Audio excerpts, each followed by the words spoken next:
What's going on, car nerds? Welcome back. Got a nice new setup for our 50th episode. It's pretty crazy, hey? I know. 50 fucking episodes. 50 times we didn't procrastinate. We sat down and actually recorded something useful. Well, or not. I don't know. Probably not, but Yeah. we did something. Did something, yeah. Yeah. Might not account to much, but hey, maybe we can create 500 at some point and it'll be useful. But yeah, so today's episode, we're just going to cover some exciting highlights, some things we've improved on, things we've noticed over our more than a year now of this podcast, which is crazy to even think about. We've been doing this for more than a year. Yeah. I remember we talked about this for a long time. We were like, fuck it, let's start a podcast. And we had 10 episodes ready to go. And then we actually started just going at it. So, Yeah. yeah. You want to kick us off? Well, what's some of the most memorable things? Yeah, so we're just looking back and kind of, our favorite. So I think my favorite one was the, I guess, more interactive episode we did. So the car sound. Yeah, that was fun. I went in extremely confident and I got humbled real quick. Yeah, I feel like that goes for all our challenge videos. I agree with you. They're definitely the most fun, and that one especially. It was just like we got fucked up. Yeah. From the apple juice, of course. But yeah, I agree. I realized how little I actually knew about car noises, unless it's like an average car that I could guess. You did pretty well, I think. I guess. I feel like it was still tricky because like I literally thought a Murcielago was my car, so didn't do the best. But mine were tough though. Like the ones I gave you. Yeah. Like a W12 is pretty tricky to I was fucked up, man. spot out. Yeah. Gotta train the true expert, I guess. But yeah, I definitely want to do more of those. Cause Yeah, I agree. If it didn't feel like a chore, it felt like... Yeah, it was a lot of fun. I feel like they got less traction in terms of views and stuff, but at the same time, it's just a lot of fun to do. I kind of personally like watching stuff like that, where you see how bad people do. And Well, the pricing one actually did pretty well. True, that one was fun. That was actually one I was going to mention too. But yeah, we should think of some more challenges. I think it'd be a lot of fun. Yeah. My other one, it wasn't really like a huge episode, but it's one of the best memories is I think it was our second episode. So the announcement of the Revuelto, the Aventador replacement. I was so excited for it. I love the Aventador, but I felt like it had its shine. It was 10 years old at the time or something like that, or closer to 12. So, Yeah, just 2023. so I was just excited to see it, and then we talked about it. We had the whole breakdown of the table, and then we also did our dream spec, which we haven't done in a while. So yeah, I kind of missed that. Yeah, we should bring that back. Yeah. But yeah, I agree. That was a sweet episode. I feel like at the start it was kind of like pulling teeth because we both didn't really know how to speak in front of the camera yet, and I mean we're still not perfect, but it's just kind of funny listening back to the shitty mic quality, and if you guys haven't listened to those, make sure to go back and listen to that terrible quality podcast. But yeah, I feel like I'm not gonna go back and watch those. I'm good. That's the whole idea, putting in the reps. Yeah. But this was back when we didn't have the video. It was strictly... True. Yeah, that's a good point. It's only audio. Podcast, yeah. So when did we start doing video? The frat house. Right. Yeah. It was a quick 6-month period. So it was like November. Yeah, I feel like it was into episode 20, maybe earlier. I feel like, did we not do a video before? I feel like where it was. Or did we actually start it there? Maybe I'm losing it. I think we did, yeah. Okay, yeah. So it must have been November 2023. Yeah. Okay. So it's only a couple months. We did audio only. Mm-hmm. I feel like it's more fun because I feel like personally I like seeing what's going on when people are having a conversation. Yeah. I think the goal is still to have a sweet studio space that has a bunch of car stuff. That's what we're kind of working towards, but... Yeah, for sure. And it's more... the content's more versatile. You can make short clips with it. You can upload it to YouTube or any other platform, and it's also more interactive. People know what we look like, so we've made connections already with the podcast, and people want to meet us at car shows and stuff, and they know what we look like. I guess it's less scary. Yeah, exactly. Because then you actually know there's someone behind it. It's like those no-face like YouTube channels where AI generates everything. It's like you're not really building a connection with your audience, which is something we care a lot about, especially with the car community. So I feel like it's a great way to do that. And like you said, I know I personally, like if I'm, I don't know, eating something or I'm watching YouTube, I want to be able to see everything, but there's also times where I'm on a commute and I would like to listen to audio. So it's nice having all those different modes of delivering to people. So that's been good. For sure. And speaking of real life, well, my other one was the recap of the two events we did. True. Aston Martin and for you, the Rolls Royce. Yeah, because that was cool because we both got to like experience different things. Well, I guess we went to the Aston together, but it's kind of it elevated our experience, I think. Yeah, and I feel like a lot of the times we're talking about cars and, you know, dreaming and like we haven't really experienced, like, you know, we can talk about an Aventador, but we haven't driven an Aventador, so it's hard to really share our full experience because not all our senses were involved.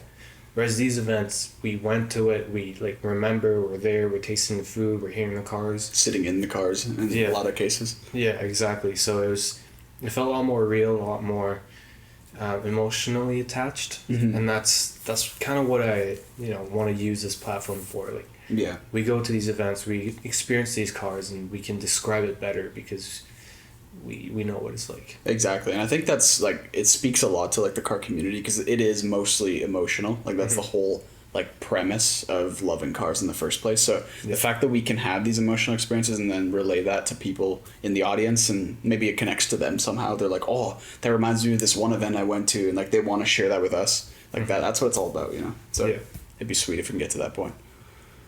But yeah, what a year it's been. I'll share some highlights too. So the one I really liked, and the reason first of all, supercar interiors. I don't know why I like this one. It just suddenly popped into my head. It wasn't even like a crazy, heavily researched episode or anything. It was just fun because I feel like we're always so fixated on, you know, the horsepower, the speed, the 0 to 60 time, or how a car looks on the outside, that we never really stop and focus on the interior. Sure, we'll look at seat color, for example, or, I mean, Porsche has a lot of options, and same with Mercedes, but most cars, you don't really have that option. And especially if you buy secondhand, for example, you won't ever have that option because the interior will be the interior.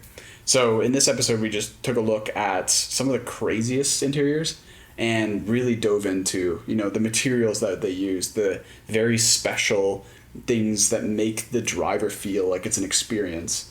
Or something like the Koenigsegg gearbox that has a manual and automatic mode that you can switch, but it's like a gated manual, but it also has a clutch, but also has dual clutch, so you can shift with paddles, like stuff like that. Just like the driver experience, which is crazy to say, but it's actually the whole reason you drive a car is for the driver experience. So the fact that we don't talk about this more is pretty crazy. But I liked it because it's more like a different side of what you normally talk about with cars, I think. For sure. And I liked it because I had no idea about the Corvette interior. Yeah, true. I like blown away by the picture you put in there. I was like, what? It's insane. Like, especially from the C6, because I put that photo in there too, right? Like how it almost looked like a Chevy truck, and then it was just like, it's insane.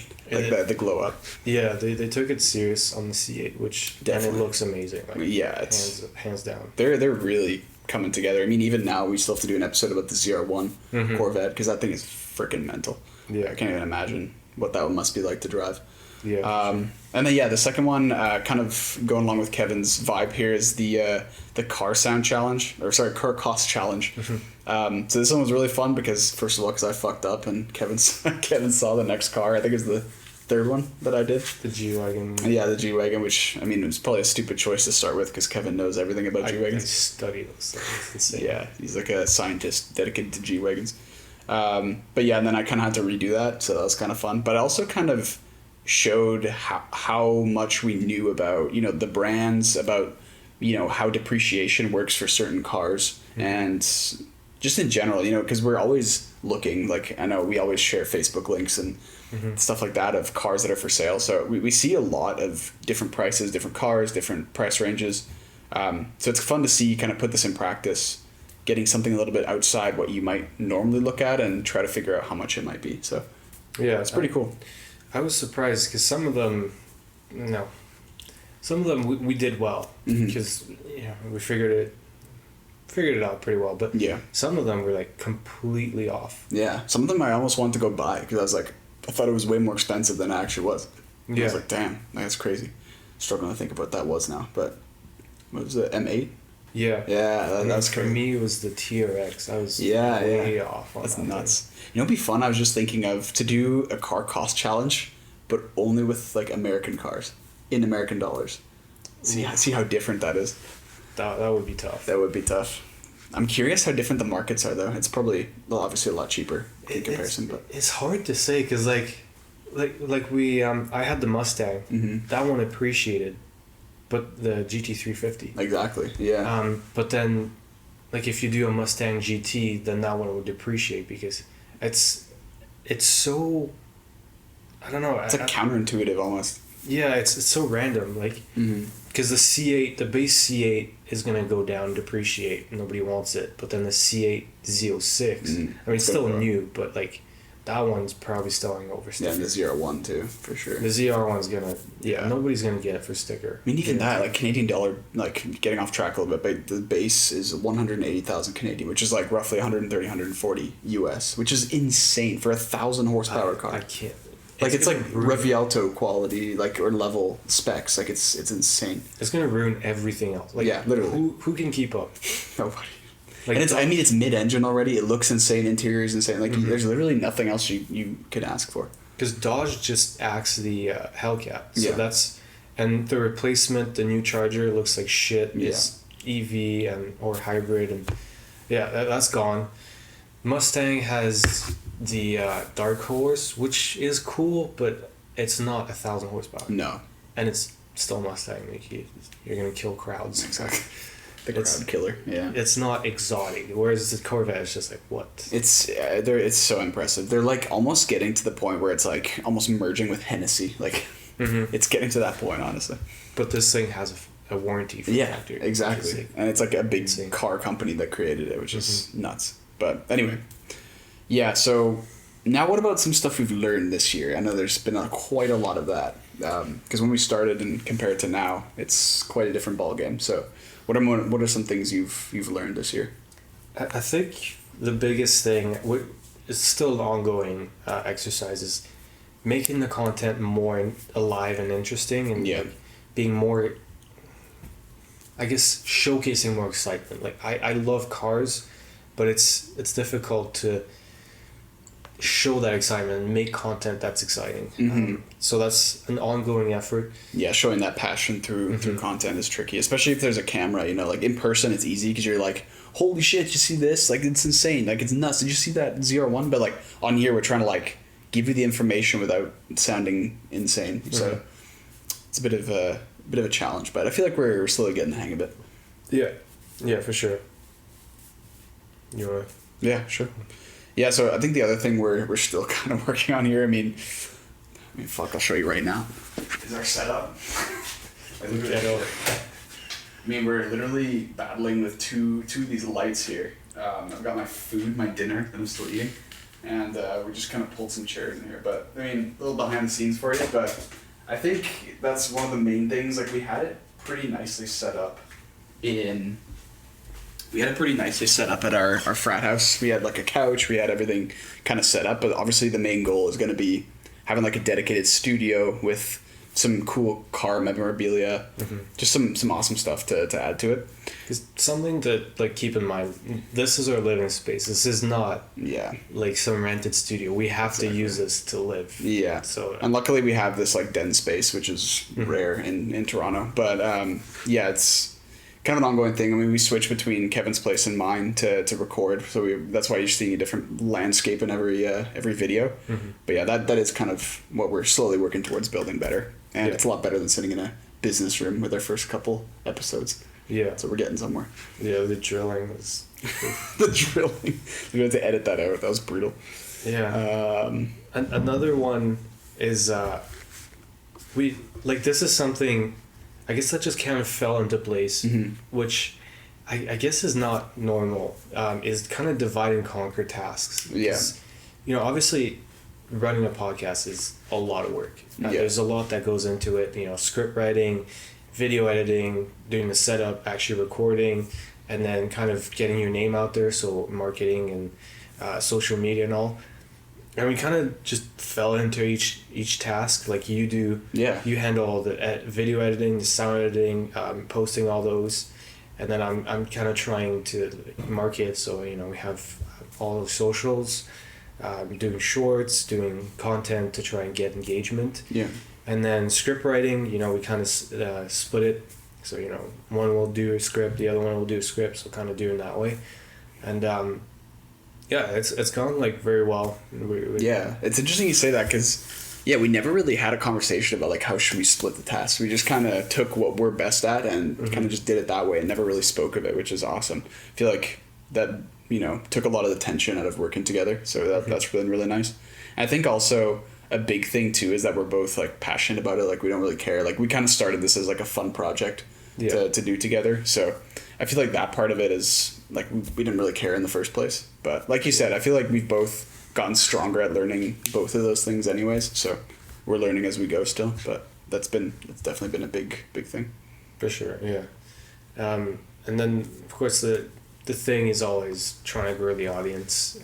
We not so much like we're not hung up on the numbers. It's just the bigger the audience, the more opportunities you have. So we'd love to do maybe some car reviews, but a dealership, if we walk in with 100 subscribers, it'll be not worth your time. But if you walk in with, let's say, 10,000, then they see a potential for bigger reach. So it's just it creates a lot more opportunities for content and a lot more opportunities, like selfishly for us, to go to events and cover cars, because that's literally the only reason we're doing this. Exactly. But then again, it's like a self-fulfilling prophecy too, because it's more fun for us, but it's also a lot more fun to watch because if you get to watch an Aventador review from two mid-20s dudes, that's pretty sweet too. And like getting our true take on it coming from a more humble car that we drive daily. I mean, they're pretty nice cars, but just like a more average car, I guess I could say. But yeah, I feel like that's definitely coming in the near future. So I'm excited for that. Our definite thing now that we're going to try to do going forward is quality. And we've definitely seen this overall with both YouTube, podcasts, everything, is that quantity is kind of being phased out and everyone's kind of going towards less often posting but higher quality stuff. And it seems like the algorithms favor in that too. So that's kind of, I guess, our move going forward.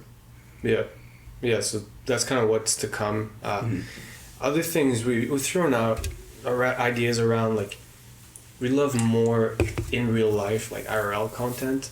Not so much vlogging. Vlogging to me is cringe. Yeah, maybe it's a barrier we have to break at some point, but I wouldn't mind like holding a camera and us talking to the camera, but to me the cringiest thing is when you start shoving cameras in other people's faces. True. Like, people go to a dealership and will show the salesman who like clearly is uncomfortable. Yeah, you gotta ask permission first, at least. Yeah, and like we'd love to have guests on the podcast, and we're making moves. Like I've been reaching out to people to see if it's feasible. But this is, in my opinion, different than like vlogging because they choose to be there. And you kind of build a relationship first and like get to know them, and then they'll be more comfortable. Yeah, in most cases you'll even give them questions beforehand too, so they'll kind of even know what you're going to be talking about, roughly speaking, so they can prepare mentally and actually think of some answers to the questions. But completely different story. But and just doing like coverage for local car events or infiltrating car communities and kind of telling their story. I think that's something we both kind of agree on, is like stories of cars is kind of what we want to share here. Exactly. And honestly, I'm thinking too, like we've kind of messed around with this before, but even just like if we have some work to do on our cars, kind of having like a conversation with the camera there while we're figuring something out could be kind of a fun way to do it. I don't know if it'll be interesting, but stay tuned. Maybe we'll do one of those. I currently have an air suspension strut that's fucked, so I gotta attend to that. So we'll see. Maybe we'll turn that into an episode. Who knows? To see how badly like two idiots working on Maui. See how badly the jack fucking slide. No, we're not that useless. I'm pretty useless. But I have changed my own brakes and oil, and we changed your charge pipe on your BMW. Yeah. and I've done my intake valve gaskets. I've taken off my intake before. I don't know if that counts or something. That's it's not a ton, but like we kind of know what's what roughly. I wouldn't want to fuck with the electronics or anything like that, but yeah, like we're not useless, and we're not those people that like cannot change a tire. Yeah, like, I mean that'd be sad if we had a car podcast and we can't change a tire. Yeah, we should probably go back to grade school.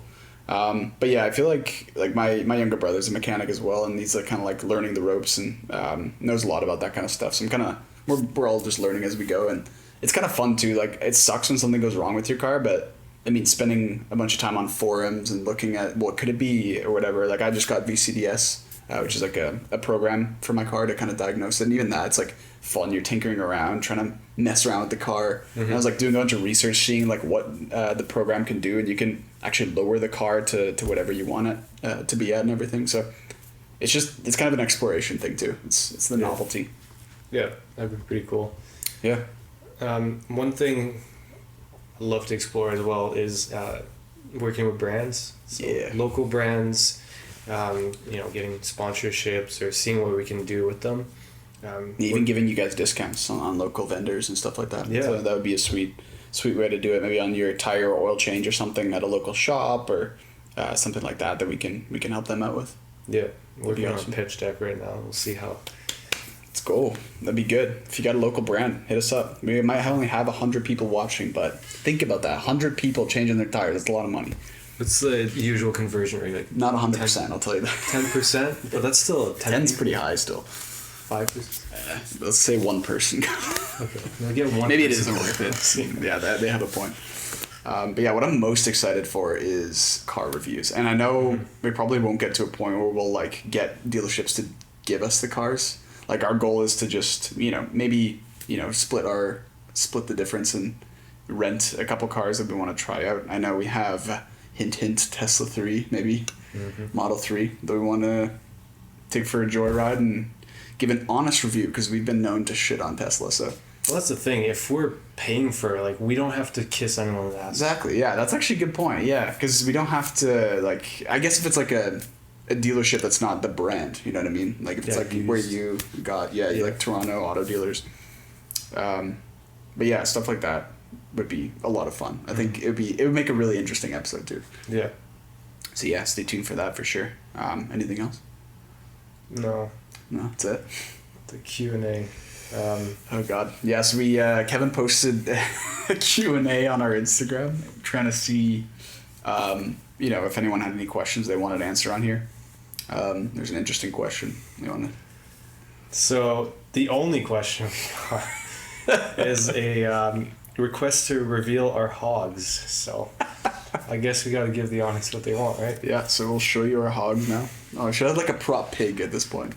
True. Oh, that would have been hilarious. Oh, yeah. Just pull it out of our pants. Anyway, go to Patreon. Sorry. Check out our OnlyFans. Yeah, we're not doing that, so. Yeah, well, that's the end of the Q&A. It's funny, some YouTubers have like 4-hour videos of answering Q&As. And there's this fucking hog reveal. Yeah. But hey, next year we might have a bigger Q&A with 100 episodes, so we'll see. Yeah. But yeah. Excited for 50 more episodes. Thanks to everyone listening, watching. You're helping, make this dream a reality. This dream a reality. And we've had an engagement with people, like local people or just people sharing their stories in the comments, especially YouTube. The dealership one, some guy was like chatting about his experience with a dealership, and we've had a lot of hate on the Tesla videos, which is awesome. Yeah. And like everyone's been super super nice, and I like the community we're building. Yeah, it's going to be awesome, minus the Tesla video. But I think moving forward that'd be interesting, next year once we hit 100 episodes to come back to this episode and see, how we're doing with our goals and how we're moving along in terms of like how our podcast is looking, our setup, or our own ability to speak naturally and engage an audience. Maybe more guests on, we'll see. That'd be cool. Yeah, for sure. Awesome. Come on, guys, please subscribe. We want to quit our jobs. Anyway, so that's 50 episodes. We'll see you next week for episode 51. 51, yeah. All right, guys. Take it easy.